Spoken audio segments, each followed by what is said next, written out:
Welcome back बच्चों, study time 11 में आपका बहुत बहुत स्वागत है। चलिए पहला क्वेश्चन आप देखते हैं सीटेट का। निम्नलिखित में से कौन व्यक्तित्व का प्रक्षेपी परीक्षण नहीं है? तो आपको ये बताना है कौन सा इसमें प्रक्षेपी परीक्षण नहीं है। तो पहला क्वेश्चन आप देख रहे हैं, तो पहला ऑप्शन क्या है? रोशी स्याही धब्बा परीक्षण, शब्द सहचर परीक्षण, टीएटी या 16 पीएफ परीक्षण। बच्चों, जो ये रोशी स्याही है या शब्द सहचर है, टीएटी है, ये सारे व्यक्तित्व का प्रक्षेपी परीक्षण होते हैं। ठीक, इसमें से कौन सा नहीं है? वो है 16 पीएफ परीक्षण।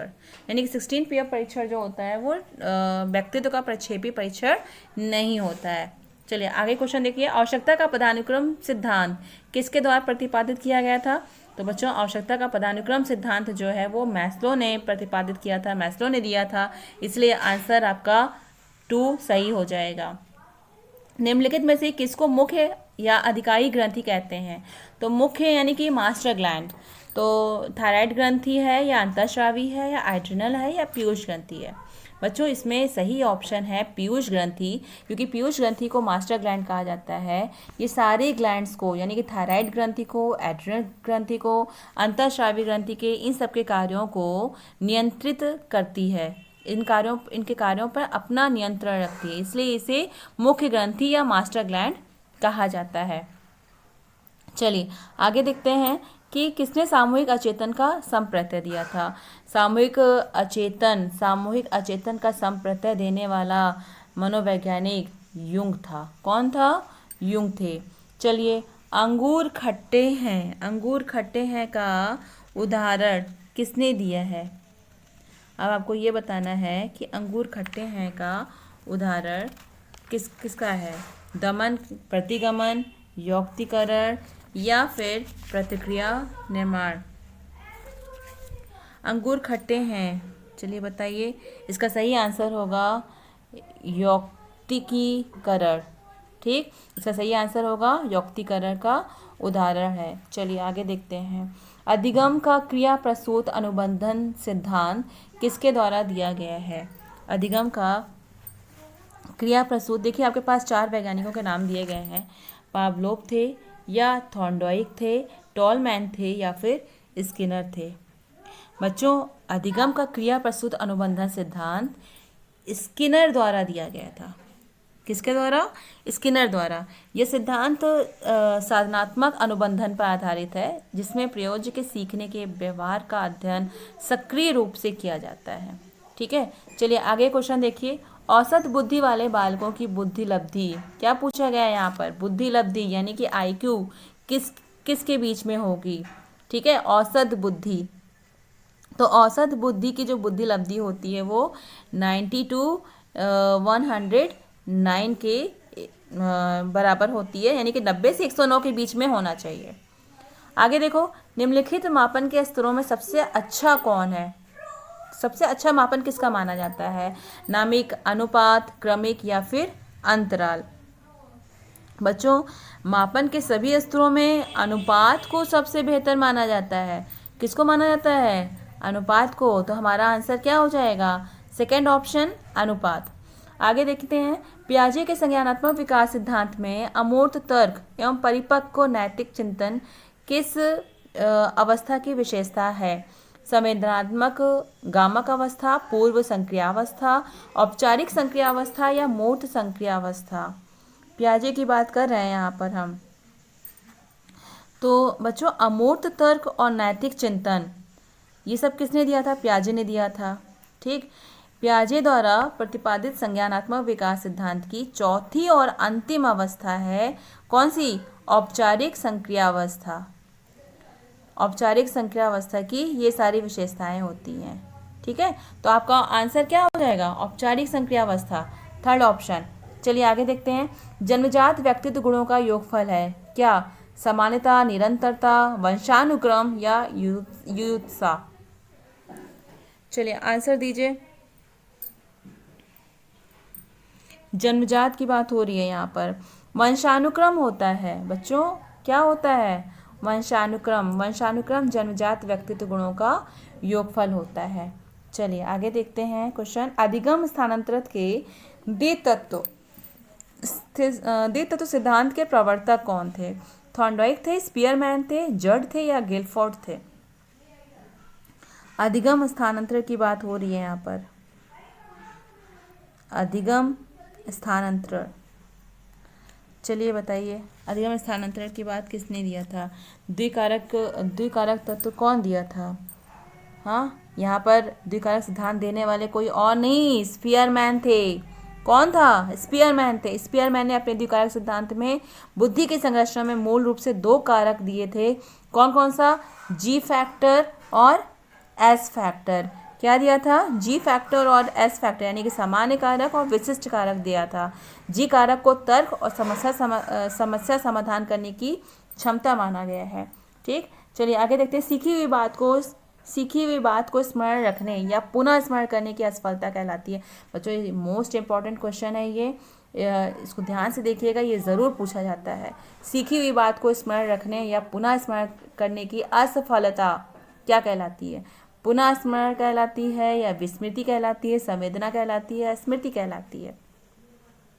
बच्चों, सीखी हुई बात को स्मरण रखने या पुनः स्मरण करने की असफलता, ये विस्मृति कहलाती है। यानी कि स्मृति का क्या है? अपोजिट वर्ड है विस्मृति। ठीक, तो यहाँ पे आंसर क्या हो जाएगा? ऑप्शन 2 हो जाएगा करेक्ट, विस्मृति। चलिए आगे देखते हैं। व्यक्ति में उन मनोशारीरिक अवस्थाओं का गतिशील संगठन जो उसके पर्यावरण के साथ अद्वितीय सामंजस्य निर्धारित करता है, क्या कहलाता है? बच्चों, व्यक्ति में उन मनोशारीरिक अवस्थाओं का गतिशील संगठन जो उसके पर्यावरण के साथ अद्वितीय सामंजस्य निर्धारित करता है, वो क्या कहलाएगा? व्यक्तित्व कहलाएगा। ठीक है, वो क्या होगा? व्यक्तित्व होगा। इसलिए इसका आंसर क्या होगा? 1 आंसर इसका करेक्ट हो जाएगा। चलिए आगे क्वेश्चन देखते हैं। मनोवैज्ञानिकों के अनुसार निम्नलिखित में से किस विधि द्वारा मूल प्रवृत्तियों में परिवर्तन लाया जाता है? ठीक, अब आपको ये बताना है किसके द्वारा परिवर्तन लाया जाता है। सहसंबंध, मार्गांतरीकरण, विलयन या नवीनीकरण, किसके द्वारा होता है?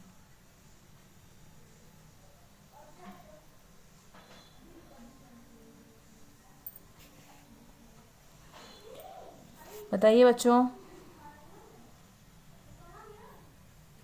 मनोविज्ञान के अनुसार निम्नलिखित में से किस विधि द्वारा मूल प्रवृत्तियों में परिवर्तन लाया जा सकता है? मूल प्रवृत्ति की बात हो रही है यहाँ पर। बच्चों, इसका सही आंसर होगा मार्गांतरीकरण। क्या आंसर होगा? मार्गांतरीकरण जो है उस विधि द्वारा मूल प्रवृत्तियों में परिवर्तन लाया जा सकता है। आगे बढ़ते हैं। प्रत्ययों का बनते रहना एक प्रक्रिया है। किस प्रकार की प्रक्रिया है? विषम प्रक्रिया है, अनियमित प्रक्रिया है, सामयिक प्रक्रिया है या संचयी प्रक्रिया है? तो बच्चों, प्रत्ययों का बनते रहना एक संचयी प्रक्रिया होती है, तो ये संचयी आंसर सही हो जाएगा। निम्नलिखित में से कौन सा भूलने का कारण नहीं है? मानसिक द्वंद्व, पुनरावृत्ति का अभाव, शिक्षक की योग्यता या सीखने की मात्रा? देखिए, कौन सा भूलने का प्रमुख कारण नहीं है? बच्चों, इसका सही आंसर होगा मानसिक द्वंद्व। देखो, मानसिक द्वंद्व जो होता है, नहीं, भूलने का कारण नहीं है पूछा गया है ना। मानसिक द्वंद्व रहेगा, पुनरावृत्ति का अभाव होगा या सीखने की मात्रा जो होगी, ये सब भूलने के प्रमुख कारण होते हैं। भूल जा सकता है लेकिन कारण नहीं है पूछा गया है। क्या पूछा गया है? जहाँ पे नहीं है ना, वहाँ पर ध्यान देना है आपको, क्योंकि ये मानसिक द्वंद्व तो आपके भूलने का कारण हो सकता है। बहुत स्ट्रेस रहेगा, आप भूल सकते हैं। सीखने की मात्रा ज़्यादा हो जाती तो भी आप भूल सकते हैं। अगर पुनरावृत्ति का अभाव रहेगा, नहीं आप उसको प्रैक्टिस कर रहे हैं तो भी आप भूल सकते हैं। लेकिन यहाँ पर क्या है? शिक्षक की योग्यता। शिक्षक की योग्यता का क्या कारण हो सकता है भाई कि आप कोई चीज़ भूल रहे हैं? शिक्षक की योग्यता और अयोग्यता से क्या संबंध है? तो यहाँ पर आपका सही आंसर हो जाएगा शिक्षक की योग्यता। कि निम्नलिखित में से कौन सा भूलने का कारण नहीं है? तो शिक्षक की योग्यता जो है वो भूलने का कारण नहीं है। आगे देखिए, स्पीयरमैन के अनुसार तर्क करने की क्षमता और समस्या समाधान करने की क्षमता क्या कहलाती है? स्पीयरमैन के अनुसार क्या कहलाएगी? स्पीयरमैन ने अपने द्विकारक सिद्धांत में बुद्धि की संरचना बुद्धि की संरचना में मूल रूप से दो कारक दिए थे। मैंने पहले ही बताया, एस कारक था और जी कारक था। तो एस कारक और जी कारक ये विशिष्ट कारक माने गए थे। तो इनका विशिष्ट कारक क्या है? जी कारक जो है वो क्या है? स्पीयरमैन के अनुसार तर्क करने की क्षमता और समस्या समाधान करने की क्षमता जी कारक कहलाती है। चलिए आगे बढ़ते हैं। बंडूरा का कथन है कि बच्चे प्रतिक्रियाएं प्रतिमानीकरण द्वारा सीखते हैं, जिसको ये भी कहा जाता है। तो क्या कहा जाता है बच्चों? अभ्यास द्वारा सीखना, निरीक्षणात्मक अधिगम करना, अंतर्दृष्टि द्वारा सीखना या पुरस्कार द्वारा सीखना। चलिए बताइए बंडूरा के द्वारा।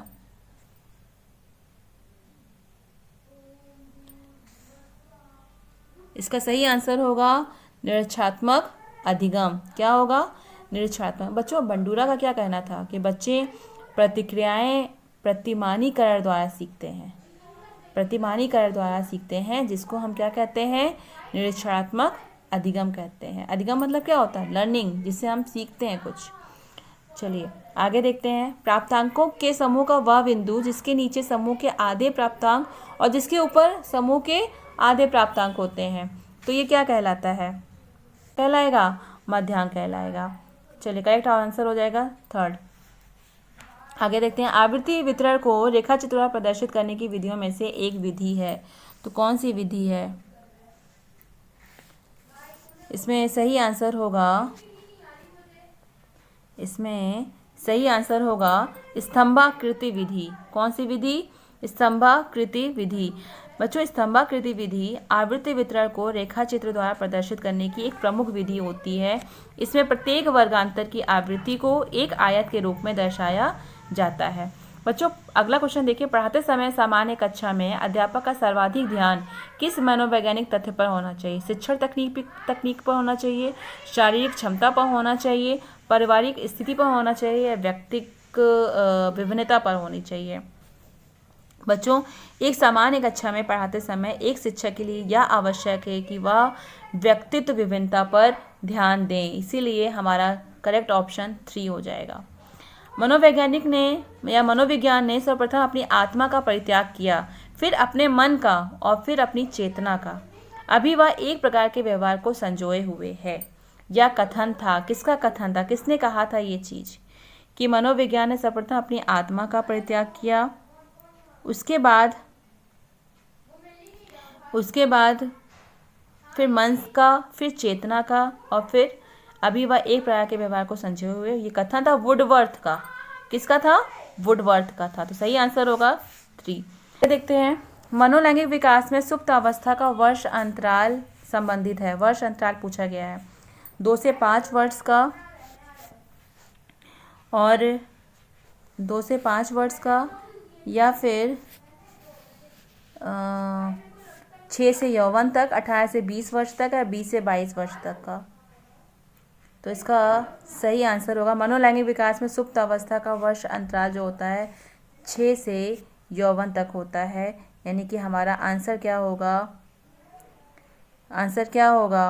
आंसर हमारा 2 होगा। चलिए आगे देखते हैं। विकास के मनोसामाजिक सिद्धांत का प्रतिपादन किसने दिया था? ये आपको बताना है। आपका ऑप्शन है एरिक्सन, फ्रायड, कोहलर या वॉटसन। किसने दिया था? बच्चों इसका सही आंसर होगा एरिक्सन। ठीक है। विकास के मनोसामाजिक सिद्धांत का प्रतिपादन एरिक्सन द्वारा दिया गया था।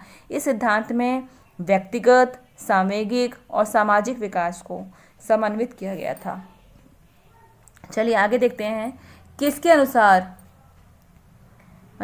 अनुसार इदम, अहम और पराअहम व्यक्तित्व के 3 घटक हैं? बच्चों जहाँ इदम, अहम और पराअहम आ जाए वहाँ पे आप बिना सोचे समझे फ्रायड पर निशान लगा दीजिए। फ्रायड ने दिया था ये नियम।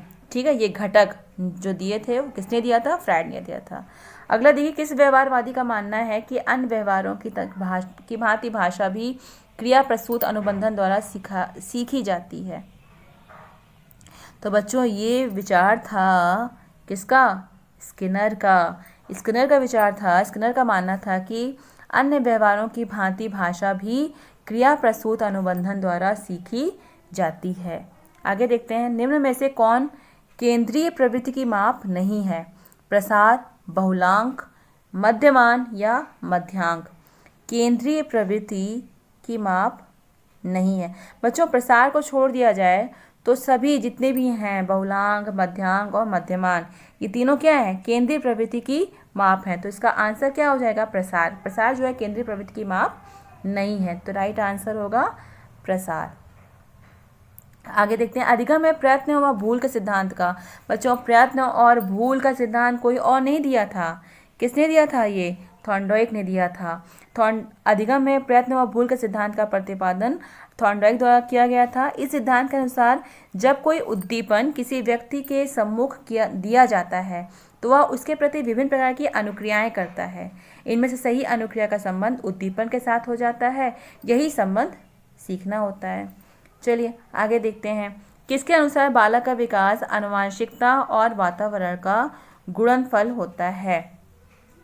अब आपको ये बताना है कि किसके अनुसार बालक का विकास आनुवंशिकता और वातावरण का गुणनफल है। बच्चों, इसका सही आंसर होगा वुडवर्थ। वुडवर्थ के अनुसार था कि बालक का विकास आनुवंशिकता और वातावरण का गुणनफल होता है। तो सही आंसर हो जाएगा वुडवर्थ। बच्चों, ये सीटेट के लिए सारे क्वेश्चंस जो हैं बहुत इंपॉर्टेंट हैं, इनको आप सॉल्व करते रहिए। और जिसने अभी तक हमारे चैनल को सब्सक्राइब नहीं किया वो सब्सक्राइब कर लें, जिसने अभी शेयर नहीं किया है वो शेयर करें।